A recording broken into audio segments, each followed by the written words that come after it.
एक बार की बात है कि कीमा बंदर और पापा शार्क बहुत गहरे दोस्त बन गए। बंदर तो एक बहुत बड़े कुयू के पेड़ पर रहता था जो समुद्र के किनारे ही उगा हुआ था। उसकी कुछ शाखें जमीन की तरफ थी और कुछ शाखें समुद्र के ऊपर थी। और पापा शार्क समुद्र में रहता था।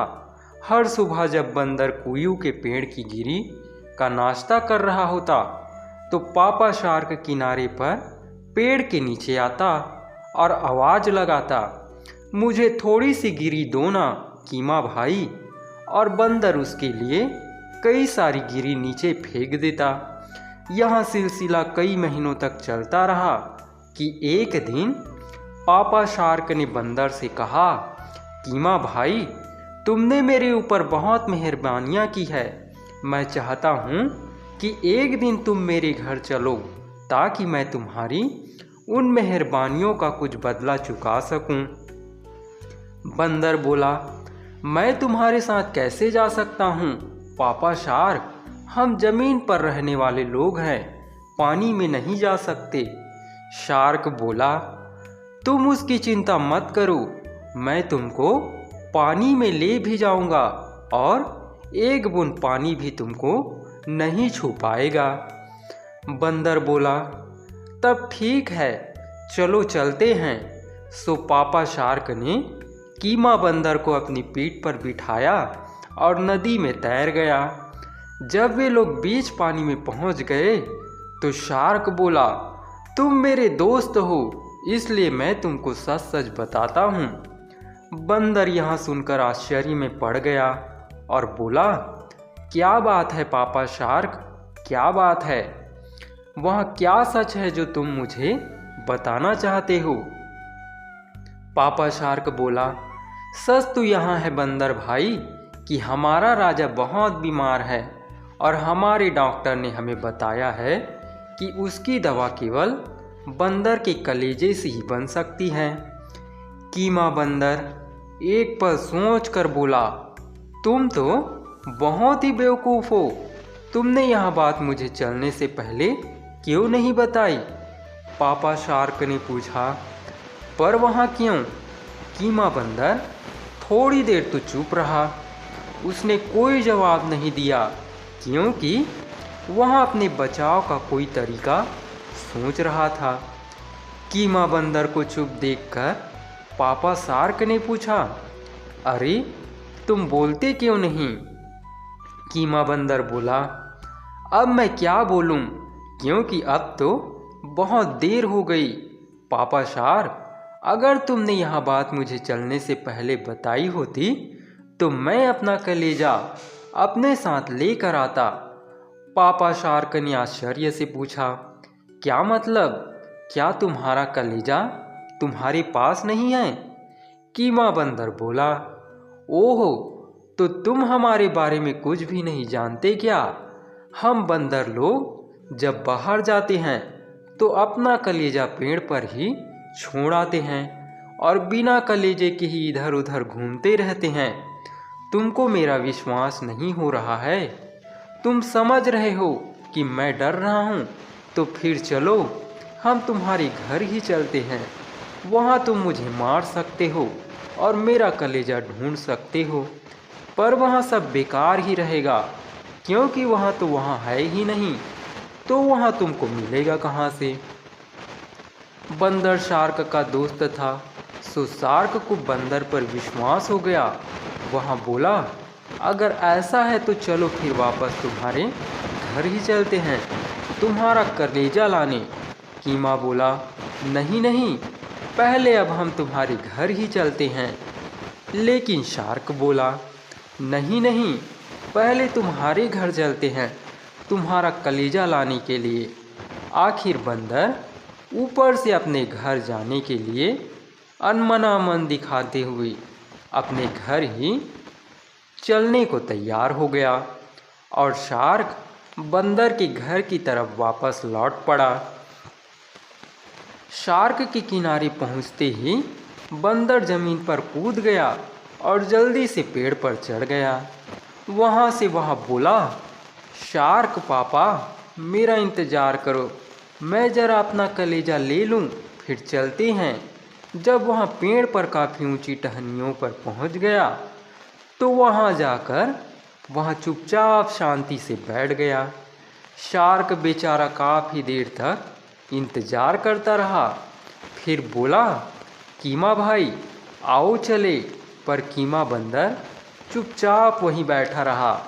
शार्क ने फिर कीमा को आवाज़ लगाई, पर इस बार बंदर बोला, कहाँ? मेरे घर।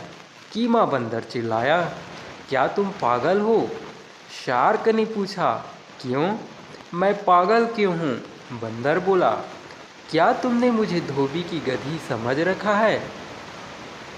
शार्क ने पूछा, धोबी की गधी में क्या खास बात है भाई? बंदर बोला, उसकी खासियत यहाँ है कि ना तो उसकी कलेजा होता है और ना ही उसके कान होते हैं। अब शार्क अपनी उत्सुकता नहीं रोक पाया। उसने बंदर से उस धोबी की गधी की कहानी सुनाने के लिए कहा, जिसके ना तो कलेजा था और ना कान थे। बंदर ने शार्क को धोबी की गधी की कहानी कुछ ऐसे सुनाई। धोबी की गधी की कहानी। एक धोबी के पास एक गधी थी, उसका नाम पूड़ा था। वह धोबी अपनी गधी को बहुत प्यार करता था, पर किसी वजह से वह गधी घर से भाग गई और जंगल चली गई। वहाँ जाकर वहाँ कोई काम न होने की वजह से वहाँ सुस्ती की ज़िंदगी बिताने लगी, और सुस्ती की ज़िंदगी बिताने की वजह से वह बहुत मोटी भी हो गई। एक दिन सुगुरा नाम का बड़ा खरगोश जंगल में घूमते घूमते पूड़ा गधी के पास से गुजरा। अब बड़ा खरगोश तो बहुत ही चालाक जानवर होता है। अगर तुम ध्यान से देखो तो उसका मुंह हमेशा चलता ही रहता है। ऐसा लगता है जैसे वह हमेशा अपने आप से हर तरीके की बातें करता रहता है। सो जब सुगुरा बड़े खरगोश ने पूड़ा गधी को देखा तो सोचा, ओह यहाँ गधी तो बहुत मोटी है, इसमें तो हमको बहुत सारा मांस मिलेगा। तो अब वहाँ खुद तो गधी को मार नहीं सकता था, सो वहाँ तुरंत ही सिम्बा शेर के पास गया। सिम्बा शेर काफ़ी बीमार था और बेचारा अभी पूरी तरह से ठीक भी नहीं हो पाया था, सो काफ़ी कमज़ोर भी था। वह शिकार के लिए भी नहीं जा सकता था और वहाँ भूखा भी बहुत था। सुगुरा बड़ा खरगोश उससे बोला, मैं कल तुम्हारे लिए काफ़ी मांस ला सकता हूँ, जो हम दोनों के लिए काफ़ी से भी ज़्यादा होगा, पर तुमको उस शिकार को मारना पड़ेगा। सिम्बा शेर बोला, दोस्त यहाँ तो बड़ी अच्छी बात है, ठीक है तुम उसे लेकर आओ, फिर मैं देखता हूँ। यहाँ सुनकर सुगुरा बड़ा खरगोश तुरंत ही जंगल में भाग गया। वह गधी के पास पहुँचा और उससे बोला, ओ मिस पूड़ा, मुझे तुम्हारा हाथ मांगने के लिए तुम्हारे पास भेजा गया है। पूड़ा गधी ने पूछा, किसने भेजा है तुम्हें? किसने मांगा है मेरा हाथ? सिम्बा शेर ने। यह सुनकर तो गधी बहुत ही खुश हो गई। वहाँ बोली, ओह यहाँ तो बहुत ही अच्छा रिश्ता है, चलो जल्दी चले। सो दोनों शेर के घर आ पहुँचे। शेर ने उनको प्रेम से अंदर बुलाया और बिठाया। सुगुरा बड़े खरगोश ने सिम्बा शेर को यह बताने के लिए अपनी भौहों से इशारा किया कि यही है वह शिकार जिसकी मैं कल बात कर रहा था। मैं बाहर जाता हूँ और मैं वहीं इंतज़ार करता हूँ। फिर उसने पूड़ा से कहा, मिस पूड़ा, मुझे थोड़ा काम है, वह काम करके मैं अभी वापस आता हूँ। तब तक तुम अपने होने वाले पति के पास बैठकर गपशप करो। और यह कहकर वह बड़ा खरगोश वहाँ से बाहर भाग गया। जैसे ही बड़ा खरगोश बाहर गया, शेर गधी के ऊपर कूद पड़ा। दोनों में बहुत ज़ोर की लड़ाई हुई। गधी ने शेर को बहुत ज़ोर से मारा। शेर उस समय बहुत कमज़ोर था। काफ़ी कोशिशों के बाद भी शेर गधी को ना मार सका और वह गधी शेर को नीचे पटक कर जंगल में अपने घर भाग गई। थोड़ी ही देर में बाहर से बड़ा खरगोश आ गया और शेर से पूछा, सिम्बा शेर जी, क्या हुआ? क्या तुमने उस गधी को मार दिया? शेर बोला, नहीं, मैं उसको नहीं मार सका, बल्कि वह मुझे ठोकर मारकर चली गई। हालांकि मैं अभी ज़्यादा ताकतवर नहीं हूँ, फिर भी मैंने भी उसकी खूब धुनाई की। बड़ा खरगोश बोला, कोई बात नहीं, इस बात के लिए तुम अपने आप को दोष मत दो, मैं फिर देखूँगा। फिर खरगोश काफ़ी दिनों तक इंतज़ार करता रहा, जब तक कि शेर और गधी दोनों ही ठीक नहीं हो गए। एक दिन खरगोश ने फिर पूछा, क्या कहते हो सिम्बा शेर, अब ले आऊं उस गधी को? शेर बोला, हाँ, अब ले आओ तुम उसको, अब की बार मैं उसको फाड़ कर रख दूंगा। सुनकर खरगोश फिर जंगल की तरफ चला गया। गधी ने खरगोश को अपने घर में बुलाया और उससे जंगल की खबर पूछी। खरगोश बोला, तुम्हारे प्रेमी ने तुमको फिर बुलाया है, चलो। पूड़ा बोली, उस दिन तुम मुझे उसके पास ले गए थे ना, उसने मुझे बहुत खरोचा, अब तो मुझे उसके पास जाने में डर लगता है। खरगोश बोला, सा वहाँ तो उसकी तुमको सहलाने का एक ढंग था, वहाँ तो तुमको बहुत प्यार करता है। गधी बोली, अच्छा, तो चलो मैं फिर चलकर देखती हूँ। सो वे दोनों फिर शेर के पास चले।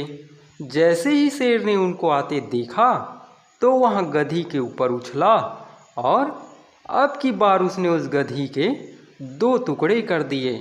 फिर शेर ने खरगोश से कहा, यह मांस ले जाओ और इसे भून कर ले आओ, और देखो, मुझे तो केवल इसका कलेजा और कान चाहिए। खरगोश बोला, ठीक है, और गधी को लेकर चला गया। उसने मांस को एक ऐसी जगह लेकर जाकर भुना जहाँ शेर उसको देख नहीं सकता था। उसने गधी का कलेजा और कान निकाल कर एक तरफ रख दिए। बचे हुए मांस में से उसने पेट भर कर मांस खाया और फिर उसमें से भी जो बचा वहाँ उठाकर रख दिया। इतने में ही शेर आ गया और उसने गधी का कलेजा और कान मांगे। खरगोश बोला, कलेजा और कान वे कहाँ हैं? शेर गुर्राया, क्या मतलब? खरगोश हंसा और बोला, मैंने तुम्हें बताया तो था कि वह धोबी की गधी थी। शेर बोला, तो इससे क्या होता है? क्या धोबी की गधी के कलेजा और कान नहीं होते? खरगोश अपने सिर पर हाथ मारकर बोला, तुम इतने बड़े हो गए सिम्बा, और तुमको अभी तक यहाँ पता नहीं चला कि अगर इसके कलेजा और कान होते तो क्या यहाँ दोबारा तुम्हारे पास आती? यह तो शेर ने कभी सोचा ही नहीं था। शेर को खरगोश पर विश्वास हो गया कि इस धोबी की गधी के कलेजा और कान तो थे ही नहीं। सो कीमा बंदर ने शार्क से कहा, क्या तुम मुझे धोबी की गधी समझते हो? जाओ जाओ और अपने घर चले जाओ, अब तुम मुझे कभी नहीं पा सकते और हमारी तुम्हारी दोस्ती भी खत्म।